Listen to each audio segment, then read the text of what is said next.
They say that in a small town, everyone knows everyone's business. In Brooksville, that meant everyone knew mine, and for the last year, that business was the fairy tale love story between me, Lena Carter, and my fiancé, Ethan Marshall. I was 27, a second-grade teacher at Brooksville Elementary, the kind of person who knew every student's favorite snack and remembered every parent's face. Teaching was more than a job for me. It was the place I poured my patience, creativity, and heart every single day. People in town often described me as gentle, steady, maybe even a little too trusting. I wore those words like a badge of honor. Ethan, on the other hand, was the sort of man who made people stop and take notice.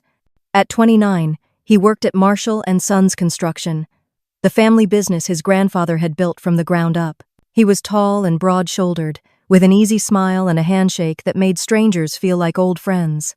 Around Brooksville, folks called him the perfect guy, and more than once, I'd had people stop me in the grocery store to say, "You're so lucky, Lena. Ethan's a real catch." I'd smile and agree, because I believed it too. The truth was, Ethan and I had built what I thought was a solid, enduring relationship. We met 5 years ago at a charity fundraiser, bonded over our shared love of old movies, and within a year, he'd moved into my apartment downtown.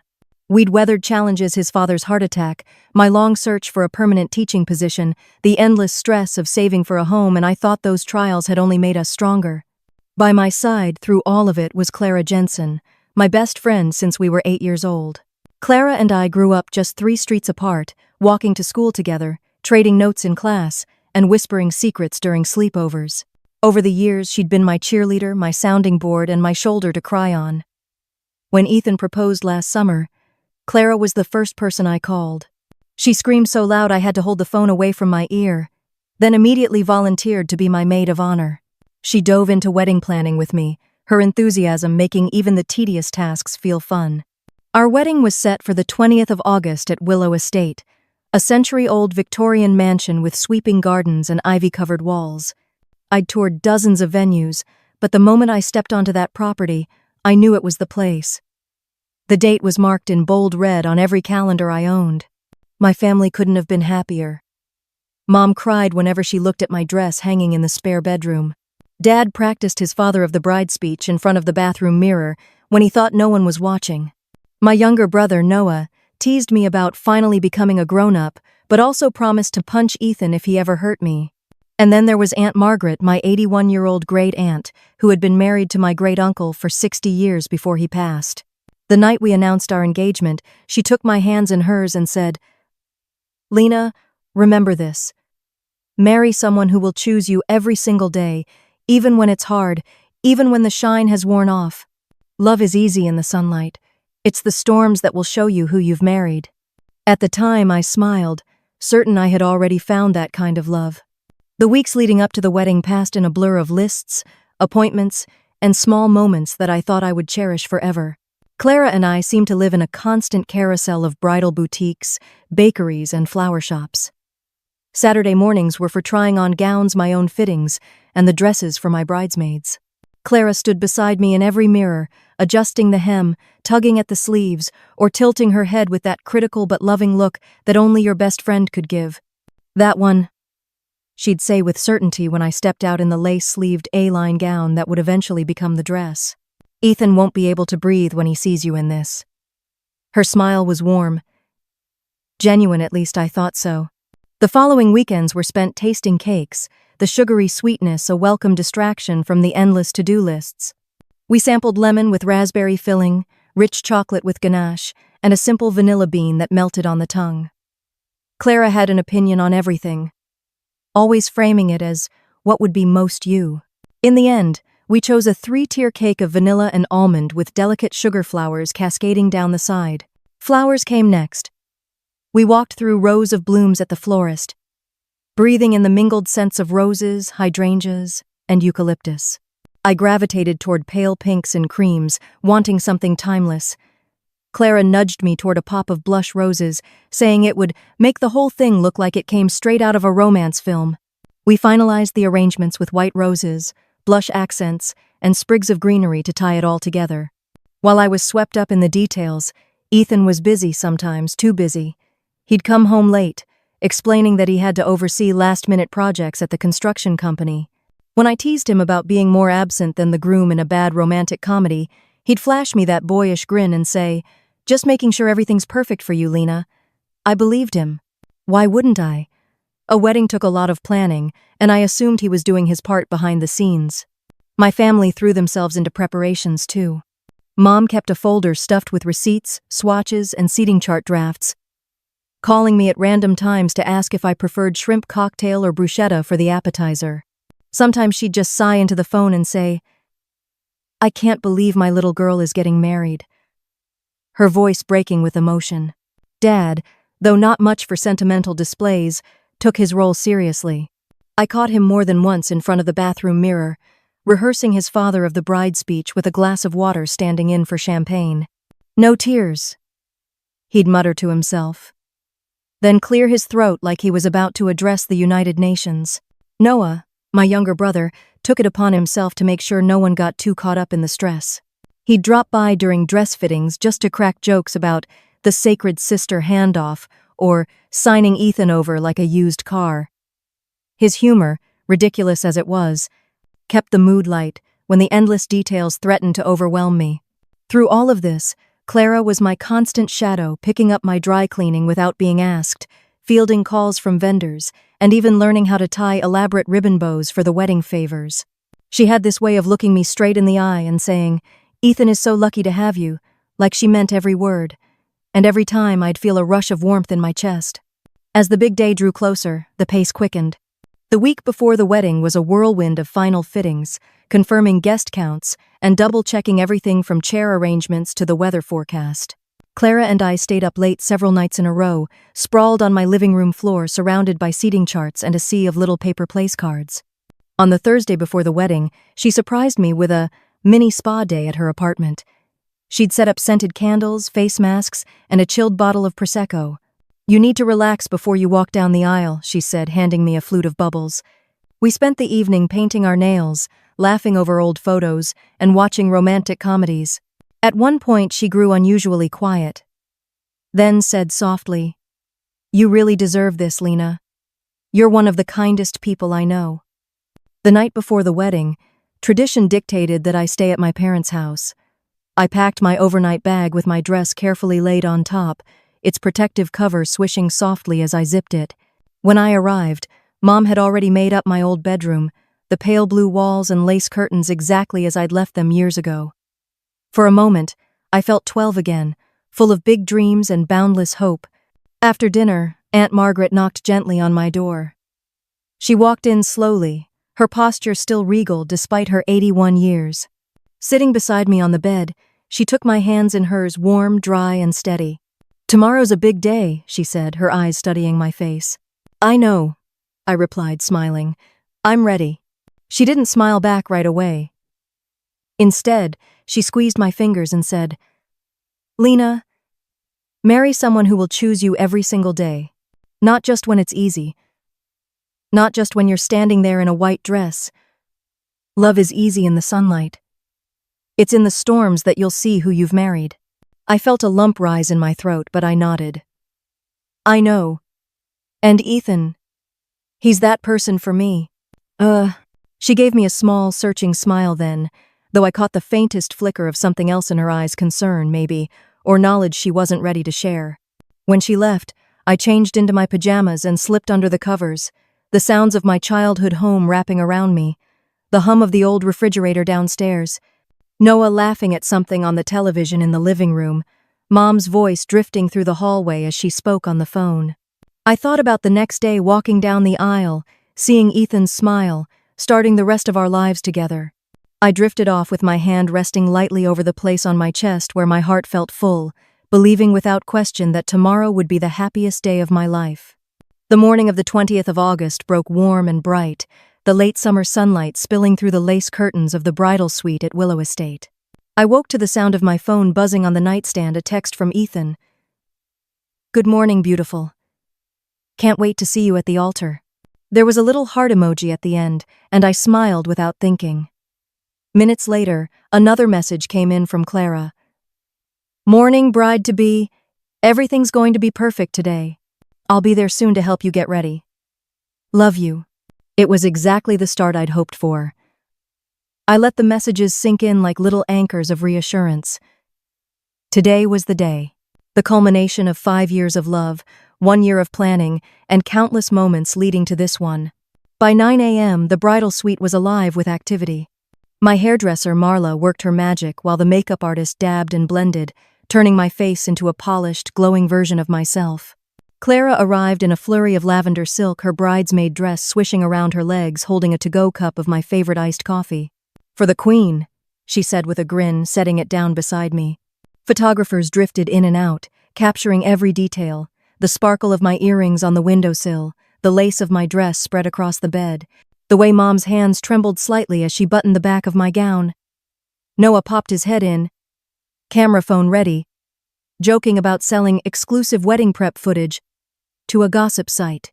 By late morning, I was in full bridal mode.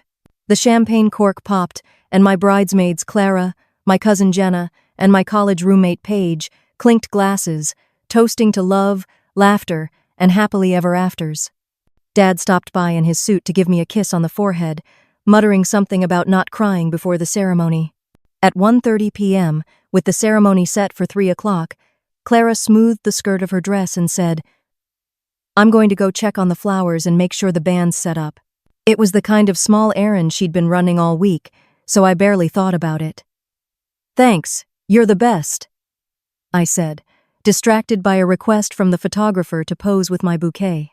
15 minutes passed, then 30. I assumed she'd gotten caught up in conversation with the florist, or was fixing some minor hiccup. But by 2:10, the wedding coordinator, a brisk woman named Denise, appeared in the doorway, her polite smile looking forced. "Lena," she began carefully, "we can't seem to get in touch with Ethan. His groomsmen say he hasn't checked in at the venue yet, and his phone is going straight to voicemail." The words didn't land right away. "Maybe he's on his way," I said, forcing a small laugh. "You know how he is always cutting it close." Denise hesitated. "We've been calling for the last 20 minutes. Still nothing." A small knot of unease formed in my chest. I pulled my phone from the vanity and dialed Ethan. Straight to voicemail. Tried again. Same result. I texted Clara to ask if she'd seen him. No response. Tried calling her. Straight to voicemail. By now, Mom was hovering at my side, her hand warm on my arm. "He's probably just stuck in traffic, honey. Or his phone died." But a voice in the back of my mind whispered that it didn't add up. Ethan was meticulous about being on time for important things. And Clara, she lived for being part of the action on big days like this. Neither of them would just vanish. Noah poked his head back into the room, a little frown replacing his earlier grin. "I've tried his best man, and 2 of the groomsmen. None of them know where Ethan is. They thought he was with you." The air in the room seemed to shift, the lights suddenly harsher. My bridesmaids exchanged uncertain glances, their earlier chatter now replaced with the quiet shuffle of feet and the clink of champagne glasses being set down half full. I tried calling again Ethan first, then Clara. Still nothing. I switched to texting, my messages growing sharper. "Ethan, where are you? Clara, please answer me." No read receipts, no replies. That knot in my chest began to tighten, pulling at something deeper, something that wasn't quite panic yet, but was well on its way. My mind began flipping through possibilities. Car trouble, sudden illness, some kind of emergency that had pulled them away at the same time. But each theory felt thin, too coincidental. Then, unbidden, a memory surfaced. 2 weeks ago, Ethan had mentioned booking a room at the Brooksville Inn for the night before the wedding. "Just to stick with tradition," he'd said, grinning. "No seeing the bride before the ceremony." I'd laughed and agreed, picturing him having a quiet evening with his groomsmen, maybe enjoying a last night of freedom before becoming a married man. Now that memory hit me differently. If he'd stayed there, maybe he'd overslept, or something had gone wrong. My pulse quickened, not from hope exactly, but from the need to do something. I turned to Mom, my voice steadier than I felt. "I think I should check the Brooksville Inn." She blinked. "You want to leave? Now?" I have a feeling," I said, already slipping my phone into my clutch. If he's there, we can get him here in time. Noah straightened from his slouch against the wall. I'll drive. Mom looked torn, glancing at my dress, my hair, the makeup we'd spent hours perfecting. Lena, what if you're wrong? What if he just walks in any minute now? But I knew, in the way you sometimes know without evidence, that this wasn't just a delay or a misunderstanding. Something was off. And the longer the silence stretched, the less I trusted the day to go the way I'd imagined. I took a deep breath, glancing once at my reflection in the mirror. The ivory gown, the carefully pinned curls, the bouquet waiting on the table, and then turned away. Let's go. The drive to the Brooksville Inn was only 10 minutes from Willow Estate. But every second felt stretched thin, like a taut string ready to snap. My father's knuckles were white on the steering wheel, Mom sitting stiff beside him, her lips pressed into a thin line. In the back seat, Aunt Margaret sat beside me, her hand resting gently on mine. She didn't speak, but her steady presence was enough to keep me from unraveling completely. Noah, unusually silent, stared out the window, jaw clenched tight. The Brooksville Inn came into view, its whitewashed brick facade and navy shutters framed by late summer flowers in neat window boxes. It looked quaint, almost storybook perfect, the kind of place couples booked for anniversaries or quiet getaways. The normalcy of it all made my chest ache. Inside, the lobby smelled faintly of lavender polish and old wood. A young receptionist in a crisp navy vest greeted us with a polite smile. Welcome to the Brooksville Inn. How can I help you today? I stepped forward, trying to keep my voice calm. I believe my fiancé, Ethan Marshall, has a room here. Could you tell me which one? Her fingers flew over the keyboard, and after a moment she nodded. Yes. Mr. Marshall checked in yesterday afternoon. Room 218. She reached for a keycard from the rack behind her. Would you like me to ring the room first? No, I said more sharply than intended. I'll go up myself. The receptionist hesitated for a fraction of a second before handing me the card. Second floor. Down the hall to your right. We moved as a group, my parents, Noah, Aunt Margaret, up the carpeted stairs, the soft thud of our footsteps muffled by the runner. The hallway was quiet, lined with identical white doors and brass room numbers. When we reached 218, I paused. My heart was pounding so hard I could feel it in my fingertips. I swiped the keycard. The green light flashed, and the lock clicked open. The first thing that hit me was the darkness. Heavy curtains were drawn, muting the afternoon light. The air smelled faintly of champagne and something else, something more intimate. My eyes adjusted slowly, picking out details one by one. On the small table by the window sat a silver ice bucket with a bottle of champagne, half empty, its neck glistening with condensation. 2 flutes, one still with a smear of lipstick, stood beside it. Clothing was scattered carelessly across the floor. A lavender dress I instantly recognized as Clara's bridesmaid gown crumpled near the foot of the bed. Ethan's navy suit jacket draped over a chair, his white shirt half hanging from the armrest. His tie was twisted on the carpet, one shoe tipped on its side, the other nowhere in sight. And then my gaze shifted to the bed. There they were, Ethan and Clara entwined beneath the white sheets, both completely naked. Clara's head rested on his bare shoulder, his arm curled around her in a loose embrace. Their slow, even breathing told me they were deeply asleep, oblivious to the door that had just opened. For a moment, time stopped.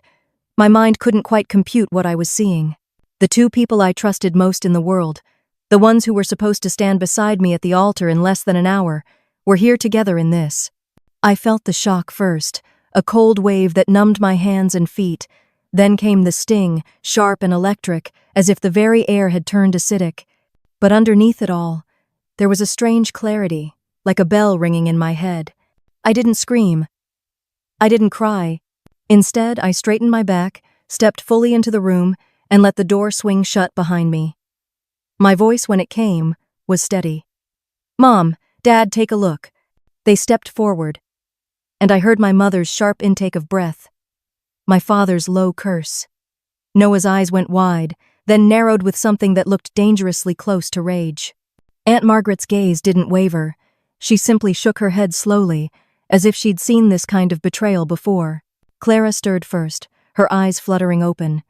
For a split second, there was confusion then, horror as she registered the figures standing in the doorway. She scrambled upright, clutching the sheet to her chest. "Lena,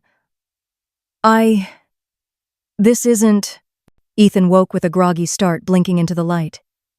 "What the hell?" His voice trailed off as his eyes landed on me. I didn't move closer. "Save it," I said evenly. "Whatever you think you're going to say, I don't need to hear it now." Bye. My hands were surprisingly steady as I pulled my phone from my clutch. I began scrolling through my contacts. First, I called Ethan's parents. "Hi, Mrs. Marshall," I said when she answered. "I think you should come to the Brooksville Inn, room 218. Bring Mr. Marshall. And you might want to bring a camera." Before she could respond, I ended the call and dialed Clara's parents. "Hello, Mr. Jensen. Your daughter's here at the Brooksville Inn. Room 218. It's urgent." Finally, I sent a group text to my closest friends. "If you want to know why the wedding's off, come to Brooksville Inn. Room 218. Now." The room was thick with silence except for the faint hum of the air conditioner. Ethan sat on the edge of the bed now, the sheet pooling around his waist, running a hand through his hair like he could smooth the situation away. Clara kept her eyes down, knuckles white around the fabric she clutched. "I don't understand why you're doing this," Ethan said finally, his voice low. I met his gaze without flinching. "Because I'm not going to be the only one who knows what happened here today. You don't get to walk away from this like it was a mistake nobody saw. Not when you were supposed to be marrying me in—" I glanced at the clock on the nightstand. 45 minutes. His jaw tightened, but he said nothing. Clara let out a shaky breath, still avoiding my eyes. I stood there, feeling oddly detached, like I was watching someone else live this moment. But beneath the calm, a seed of something stronger was taking root, not just grief, but resolve. When the first knock came at the door sharp, urgent, I stepped aside to let it swing open. And I didn't say a word when the room filled with the faces of family and friends, each of them taking in the scene. The bed, the clothes, the champagne, and the two people who had destroyed the day before it even began. The air in room 218 had shifted from the still, heavy quiet of betrayal to the tense, erratic energy of damage control. Ethan was already scrambling to the corner where his suit pants lay crumpled, his movements sharp and panicked. Clara, still clutching the sheet around her, darted toward her lavender bridesmaid dress, snatching it up from the carpet like hiding it would erase what we'd all seen. "Lena, please," Ethan started, his voice low and urgent as he yanked on his trousers. "This isn't what it looks like." I let out a short, humorless laugh. "Really?" "Because it looks exactly like what it looks like." Clara's hands fumbled with the zipper of her dress, her cheeks blotchy and pale. "It was a mistake," she blurted, eyes darting from me to the growing audience at the door. "We were drinking, things got out of hand. Things don't get out of hand like this unless you let them." I cut in, my tone sharp enough to slice through her excuses. One by one, the people I'd called or texted began to arrive. Ethan's parents were first, his mother stopping dead in the doorway, her perfectly manicured hand flying to her mouth. His father's expression was harder to read, but the set of his jaw told me he was furious. Next came Mr. and Mrs. Jensen, Clara's parents. Her mother's face drained of color, her voice trembling as she whispered, "Clara, what have you done?" Close friends followed: Jenna, Paige, a couple of Ethan's groomsmen, each stopping short as their eyes took in the scattered clothing, the champagne glasses, and the guilty, half-dressed pair, who had once been the bride and groom of the day. Murmurs rippled through the small crowd, a low hum of disbelief and judgment. Ethan stepped forward, palms open, as though he could physically push the tension back. "I swear, Lena, it didn't mean anything. I wasn't thinking clearly. You have to believe me." "I don't have to believe anything," I said, my voice steady even though my pulse hammered in my ears. "Especially not today." Clara moved closer, her voice trembling. "Lena, you know I'd never try to hurt you." I stared at her, feeling the words settle like stones in my chest. "You didn't try." "Clara, You did. And you didn't just hurt me, you destroyed every bit of trust we've built since we were kids. The room seemed to shrink, the air thick with shame. Ethan's mother spoke up, her tone a blend of anger and humiliation. Do you have any idea what you've done, Ethan? What this will look like? I don't care what it looks like, I said before he could answer. I care that it happened. That's the difference between me and the rest of you. You're worried about appearances. I'm worried about reality. Noah, who had been standing by the window with his arms crossed, finally spoke. We're wasting time here. The guests are at Willow Estate wondering where the bride and groom are. He wasn't wrong. And suddenly, the clarity I'd felt earlier solidified into a plan. I took a step forward, my voice calm but carrying through the room. Here's what's going to happen, I said, sweeping my gaze over Ethan, Clara, and the assembled family members. We're going back to Willow Estate, all of us. Every single person here who saw this room, who saw the truth, is going to stand there when I tell our guests why this wedding is not happening. A ripple of discomfort moved through the group. Ethan's father frowned. Lena, that's not necessary. It's absolutely necessary, I interrupted. I'm not disappearing into some back room so people can whisper and make up their own stories. I'm not going to let either of you walk away with some half-truth that paints you as the victims. You made your choice, and I'm going to make sure everyone knows it. Ethan looked stricken. Lena, please, don't do this. We can talk privately. I shook my head. Privacy is what got us here. Secrets and closed doors. I'm done with both. Clara's voice was barely above a whisper. You're going to humiliate us. I met her gaze without flinching. You humiliated yourselves. I'm just making sure the right people see it. For a long, tense moment, no one moved. Then Aunt Margaret, who had been silent until now, stepped forward, her voice even but firm. She's right. This isn't about vengeance. It's about truth. And if you two are so ashamed of being seen, maybe you should have thought of that before climbing into bed together on her wedding day. The silence that followed was deafening.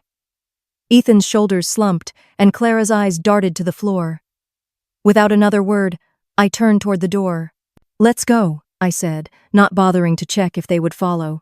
Down in the lobby, the receptionist's eyes widened at the sight of the group filing past, her gaze lingering on Ethan and Clara, whose flushed faces and stiff postures told their own story. Outside, the afternoon sun was glaringly bright, as though mocking the darkness we'd just left behind. The drive back to Willow Estate felt surreal. I sat in Noah's car, my gown spilling into the space between us, the tool crumpled and creased from the detour. I could see Ethan's car in the convoy behind us, Clara in the passenger seat, both of them staring straight ahead. By the time we pulled up to the estate, I could see the clusters of guests gathered near the ceremony space, sipping champagne and glancing toward the main building, waiting for the signal that it was time to take their seats. The string quartet played softly in the background, the notes floating in the warm breeze. I stepped out of the car, smoothed my gown, and took a deep breath. Behind me, the witnesses from the hotel began to gather, their expressions a mix of sympathy and outrage. Ethan and Clara trailed at the back, trying to blend into the group, but their shame clung to them like a second skin. Ready? Noah asked quietly. I nodded once. More than ever. And with that, I began walking toward the guests. My steps steady, my voice already forming the words that would shatter the day but set me free. The moment I stepped onto the stone pathway that led to the ceremony platform at Willow Estate, all conversation seemed to falter. More than 100 guests, friends, relatives, colleagues, neighbors, turned their heads toward me. Some smiled, expecting the bride's grand entrance. Others tilted their heads in confusion, noting that the music had stopped and the groom was nowhere in sight. The floral arch, draped in blush roses and ivory peonies, stood empty behind me as I walked toward the microphone. My gown caught the sunlight, but I felt none of the warmth.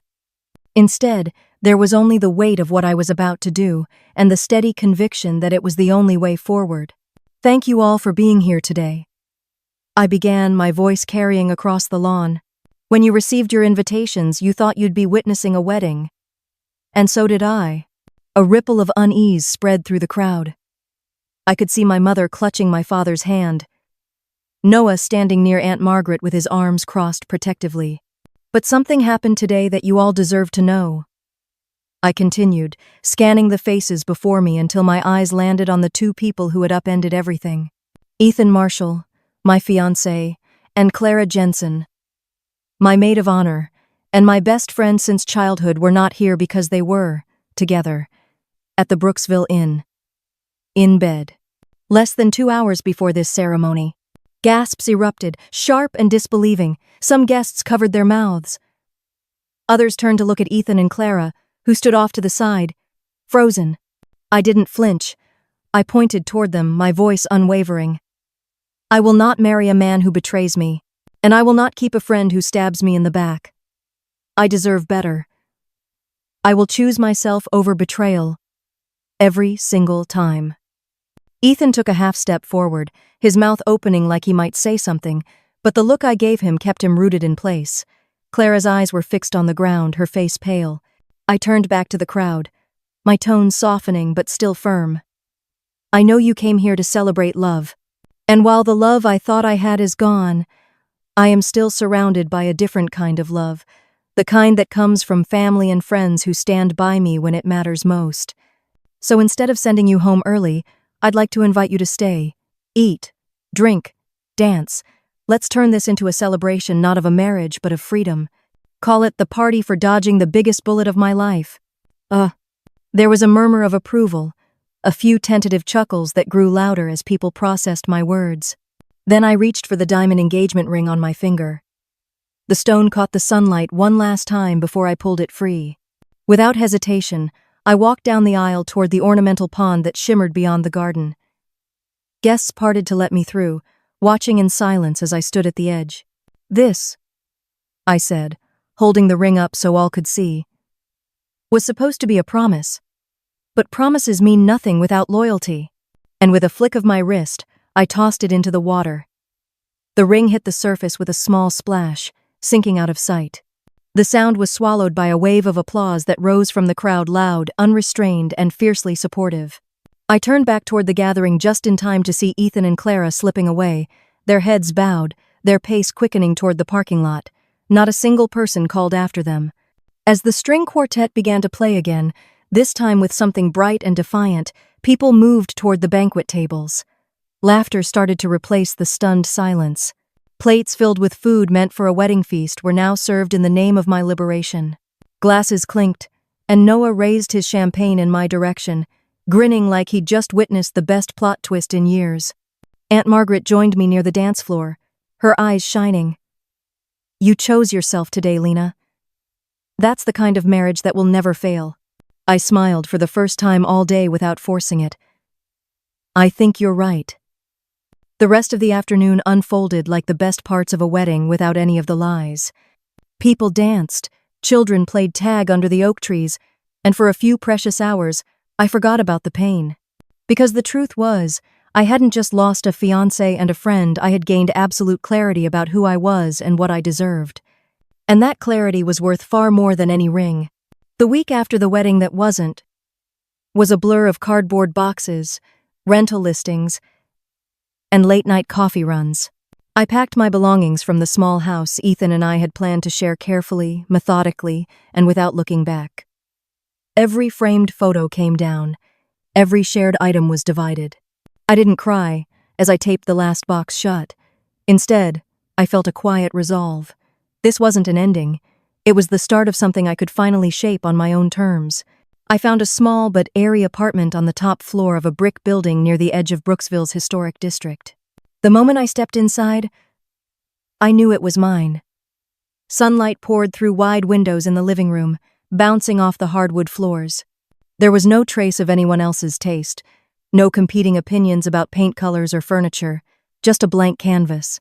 For the first time in years, I let myself imagine a home entirely for me. I painted the kitchen cabinets a soft sage green, hung shelves for my mismatched mugs, and filled the windowsills with trailing plants. The bedroom became a sanctuary of white linen, stacks of books, and warm golden lighting. Every corner was deliberate, a reflection of the life I wanted now, peaceful, independent, and authentically mine. With my living space finally my own, my mind turned to the work I loved. Teaching had always been more than a job, it was my way of feeling grounded, purposeful. I threw myself into lesson plans, new classroom projects, and mentoring younger teachers. The principal noticed my renewed energy and, within a few months, called me into her office. "Lena, we've been impressed by your leadership and the way the staff looks to you for guidance," she said with a smile. "We'd like you to take on the role of head of elementary division." The words felt surreal. It was a position I'd once hesitated to pursue, worrying about whether Ethan would support the longer hours. Now, there was no hesitation. I accepted, my hands shaking slightly as I signed the paperwork. It wasn't just a promotion, it was a declaration that my life was no longer on hold for anyone else's comfort. Outside of work, I found myself seeking out places where my experience could make a difference. One evening, Aunt Margaret handed me a brochure for the Brooksville Women's Support Center. "They work with women who've survived domestic abuse and betrayal," she said gently. "You have a voice they'll listen to." Oh, I started volunteering on Tuesday evenings, leading small group discussions. At first, I felt out of place. My story didn't involve physical violence, and I worried it wouldn't resonate. But when I shared what had happened on my wedding day, the room grew quiet in that heavy, understanding way only women with scars, visible or not, can offer. It wasn't just losing them, I told the group. It was realizing I'd spent years lowering the bar for how I deserved to be treated. Oh, week by week, I watched women find their voices again, just as I was still finding mine. Helping them rebuild gave me a sense of purpose I hadn't known I was missing. It reminded me that survival is not the end of the story. Thriving is. It was at a fundraising dinner for the center that I met Daniel Brooks. He was standing by the silent auction table, studying a framed watercolor of Brooksville's main street. He had the kind of easy posture that suggested comfort in his own skin, and when he noticed me looking, his smile was warm but not intrusive. "You're Lena, right? You spoke at the panel earlier," he said. "Yes. And you are?" "Daniel. My sister volunteers here, so I try to support the events when I can." He gestured to the painting. "Thinking of bidding on this one. My mom's obsessed with this artist." We talked for a few minutes about the painting, then about the center's work, then somehow about the best coffee shops in town. It struck me that Daniel never once steered the conversation toward himself in a way that felt like a performance. He asked questions, listened to the answers, and never pushed past the natural pauses. Over the next few weeks, we crossed paths again, sometimes at the center, sometimes by coincidence at the local farmers market. He never pressed for more than I was ready to give. When we did sit down for coffee one Saturday morning, it felt easy. "I don't want to take up space in your life you're not offering," he said at one point, his tone sincere. "But I'd like to know you better at your pace." That sentence alone told me more about his character than any grand romantic gesture could have. Ethan had always talked about us, as though it was a foregone conclusion, a track we couldn't step off.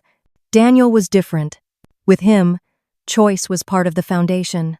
We started small walks in the park, conversations over tea, evenings spent at community events. He respected my boundaries without making me feel guarded. He never diminished what I'd been through or rushed me to get over it.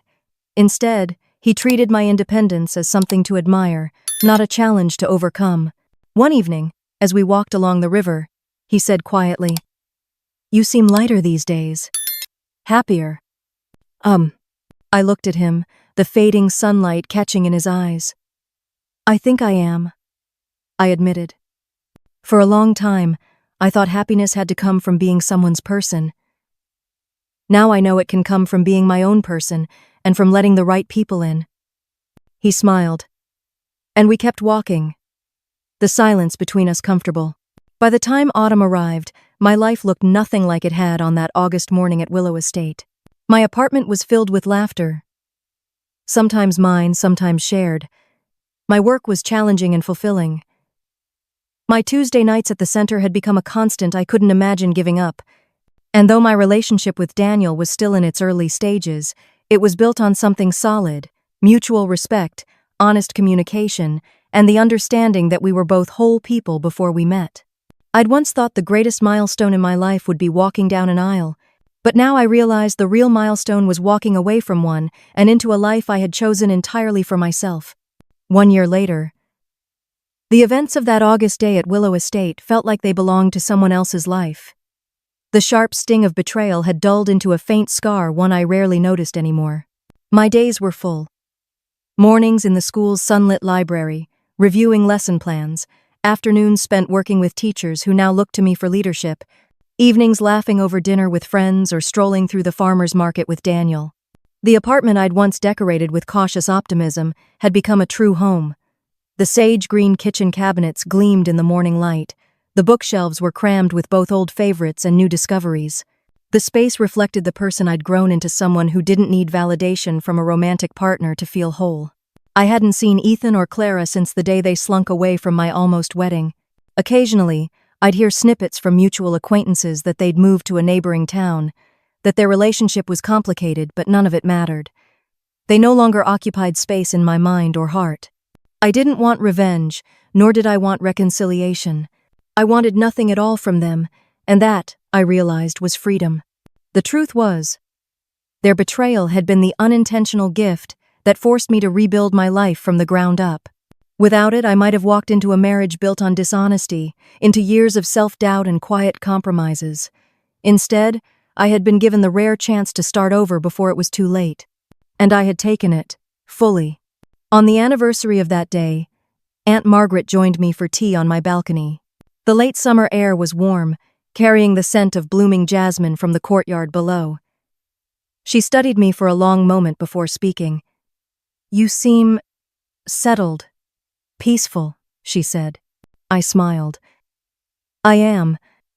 I used to think the most important thing was finding someone who would choose me. But I've learned the most important thing is choosing myself every single day." She nodded, her eyes glinting with approval. "That's the kind of love that can't be taken from you." Okay. Later that evening, I wrote those words down in my journal. The most important thing isn't being chosen, it's knowing how to choose yourself. They weren't just a reflection of the past year, they were a promise to my future self. I knew there would still be challenges ahead, heartbreaks, losses, unexpected turns, but I also knew I had the strength to face them without losing myself in the process. And as I looked out at the city lights twinkling beyond my balcony, I felt a quiet, certain joy. Because this life, this independence, this peace, this self-respect was mine. And I had chosen it. If there's one thing my story has taught me, it's that betrayal, as devastating as it feels in the moment, can be the beginning of something far better. When I stood in that hotel room and saw the truth for myself, I thought my life had collapsed. But looking back, it was the very moment my life opened up. I learned that self-worth doesn't come from being chosen by someone else. It comes from knowing without a doubt that I can choose myself. Walking away from people who treat you as an option isn't a loss, it's an act of preservation. It's reclaiming your voice, your time, and your future. The pain taught me to set boundaries, to listen to my intuition, and to build a life so full that no one person could ever define it. Now, I wake up every day, knowing I am the main character in my own story. The right people will walk beside you without asking you to shrink, but even if you walk alone for a while, you're never truly alone, you have yourself. And that, I've learned, is the most unshakable kind of love there is.